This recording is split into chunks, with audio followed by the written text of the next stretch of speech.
Good morning, good afternoon, good evening. Welcome to Raven's Readings. I will be reading to you from The Blue Castle by Lucy Maude Montgomery. Last episode, Valancy started her new life, a happily married life to Barney, and had left her family to worry, or not. She no longer cared. Chapter 28.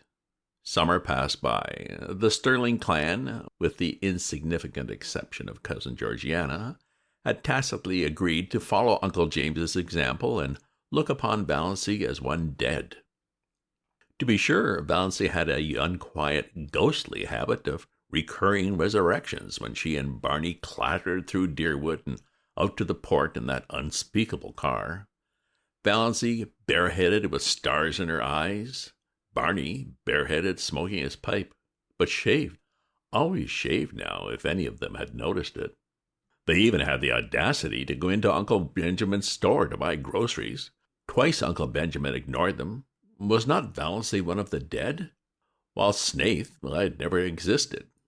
But the third time he told Barney he was a scoundrel who should be hung for luring an unfortunate, weak-minded girl away from her home and friends. Barney's one straight eyebrow went up. "I've made her happy," he said coolly, "and she was miserable with her friends. So that's that." Uncle Benjamin stared. It had never occurred to him that women had to be, or ought to be, made happy. You pup," he said. "Why be so unoriginal?" queried Barney amiably. "Anybody could call me a pup. Why not think of something worthy of the Sterlings? Besides, I'm not a pup. I'm really quite a middle-aged dog. 35, if you're interested in knowing." Uncle Benjamin remembered just in time that Valancy was dead. He turned his back on Barney. Valancy was happy, gloriously and entirely so. She seemed to be living in a wonderful house of life, and every day opened a new mysterious room. It was in a world which had nothing in common with the one she had left behind, a world where time was not, which was young with immortal youth, where there was neither past nor future, but only the present. She surrendered herself utterly to the charm of it. The absolute freedom of it all was unbelievable. They could do exactly as they liked. No Mrs. Grundy, no traditions, no relatives or in-laws. "Peace, perfect peace, with loved ones far away," as Barney quoted shamelessly. Valancy had gone home once and got her cushions, and Cousin Georgiana had given her one of her famous candlewick spreads of most elaborate design. "For your spare room bed, dear," she said.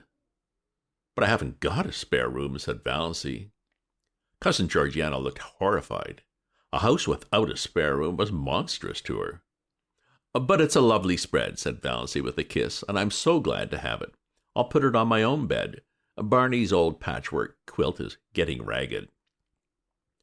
"I don't see how you can be contented to live up back," sighed Cousin Georgiana. "It's so out of the world." "Contented?" Valancy laughed. What was the use of trying to explain to Cousin Georgiana? "It is," she agreed, "most gloriously and entirely out of the world." "And you are really happy, dear?" asked Cousin Georgiana wistfully. "I really am," said Valancy gravely, her eyes dancing. "A marriage is such a serious thing," sighed Cousin Georgiana. "When it's going to last long," agreed Valancy. Cousin Georgiana did not understand this at all, but it worried her, and she lay awake at nights wondering what Valancy meant by it. Valancy loved her blue castle, was completely satisfied with it. The big living room had 3 windows, all commanding exquisite views of exquisite Mistowis. The one in the end of the room was an oriel bay window, which Tom McMurray, Barney explained, had got out of some little old up-back church that had been sold. It faced the west, and when the sunsets flooded it, Valancy's whole being knelt in prayer as if in some great cathedral. The new moons always looked down through it, and the lower pine boughs swayed above the top of it, and all through the nights the soft, dim silver of the lake dreamed through it. There was a stone fireplace on the other side. No desecrating gas imitation, but a real fireplace where you could burn real logs, with a big grizzly bearskin on the floor before it, and beside it a hideous red plush sofa of Tom McMurray's regime. But its ugliness was hidden by a silver-gray timber wolf skin, and Valancy's cushions made it gay and comfortable. In a corner, a nice, tall, lazy old clock ticked, the right kind of a clock, one that did not hurry the hours away, but ticked them off deliberately. It was the jolliest-looking old clock, a fat, corpulent clock with a great round man's face painted on it, the hands stretching out of its nose, and the hours encircling it like a halo. There was a big glass case of stuffed owls and several deer heads, likewise of Tom McMurray's vintage, some comfortable old chairs that asked to be sat upon. A squat little chair with a cushion was prescriptively Banjo's. If anybody else dared sit on it, Banjo glared him out of it with his topaz-hued, black-ringed eyes. Banjo had an adorable habit of hanging over the back of it, trying to catch his own tail, losing his temper because he couldn't catch it, giving it a fierce bite for spite when he did catch it, yowling malignantly with pain. Barney and Valancy laughed at him until they ached. But it was Good Luck they loved. They were both agreed that Good Luck was so lovable that he practically amounted to an obsession. One side of the wall was lined with rough homemade bookshelves filled with books, and between the two side windows hung an old mirror in a faded gilt frame, with fat cupids gambling in the panel over the glass. A mirror, Valancy thought, that must be like the fabled mirror into which Venus had once looked, and which hereafter reflected as beautiful every woman who looked into it. Valancy thought she was almost pretty in that mirror, but that may have been because she had shingled her hair. This was before the day of bobs, and was regarded as a wild, unheard-of proceeding, unless you had typhoid. When Mrs. Frederick heard of it, she almost decided to erase Valancy's name from the family Bible. Barney cut the hair square off the back of Valancy's neck, bringing it down in a short black fringe over her forehead. It gave a meaning and a purpose to her little three-cornered face that it had never possessed before. Even her nose ceased to irritate her. Her eyes were bright, and her sallow skin had cleared to the hue of creamy ivory. The old family joke had come true. She was really fat at last. Well, anyway, no longer skinny. Valancy might never be beautiful, but she was the type that looks its best in the woods. Elfin, mocking, alluring. Her heart bothered her very little. When an attack threatened, she was generally able to head it off with Dr. Trent's prescription. The only bad one she had was one night when she was temporarily out of medicine. And it was a bad one. For the time being, Valancy realized keenly that death was actually waiting to pounce on her any moment. The rest of the time, she would not, did not, let herself remember it at all. Chapter 29. Valancy toiled not, neither did she spin. There was really very little work to do. She cooked their meals on a coal-oil stove, performed all her little domestic rites carefully and exultingly, and they ate out on the veranda that almost overhung the lake. Before them lay Mistawis, like a scene out of some fairy tale of old time, and Barney smiled his twisted, enigmatic smile at her across the table. "What a view old Tom picked out when he built this shack," Barney would say exultantly. Supper was the meal Valancy liked best. The faint laughter of winds was always about them, and the colors of Mistawis, imperial and spiritual, under the changing clouds, were something that cannot be expressed in mere words. Shadows, too, clustering in the pines until a wind shook them out and pursued them over Mistawis. They lay all day along those shores, threaded by ferns and wild blossoms. They stole around the headlands in the glow of the sunset until twilight wove them all into one great web of dusk. The cats, with their wise, innocent little faces, would sit on the veranda railing and eat the tidbits Barney flung them. And how good everything tasted! Valancy, amid all the romance of Mistawis, never forgot that men had stomachs. Barney paid her no end of compliments on her cooking. "After all," he admitted, "there's something to be said for square meals. I've mostly got along by boiling 2 or 3 dozen eggs hard at once, and eating a few when I got hungry, and with a slice of bacon once in a while, and a jorum of tea." Valancy poured tea out of Barney's little battered old pewter teapot of incredible age. She had not even a set of dishes, only Barney's mismatched chip bits, and a dear, great, pobby old jug of robin's egg blue.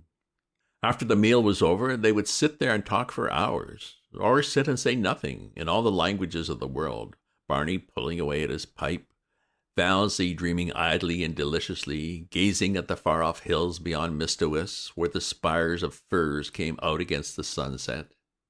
The moonlight would begin to silver the Mistawis dusk. Bats would begin to swoop darkly against the pale western gold.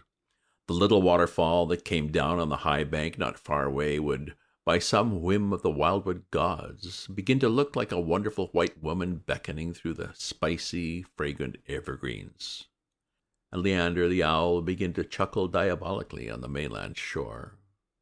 How sweet it was to sit there and do nothing in the beautiful silence, with Barney on the other side of the table, smoking. There were plenty of other islands in sight, though none were near enough to be troublesome as neighbors. There was one little group of islets far off to the west, which they called the Fortunate Isles. At sunrise they looked like a cluster of emeralds, at sunset like a cluster of amethysts. They were too small for houses, but the lights on the larger islands would bloom out all over the lake, and bonfires would be lighted on their shores, streaming up into the wood shadows and throwing great blood-red ribbons over the waters.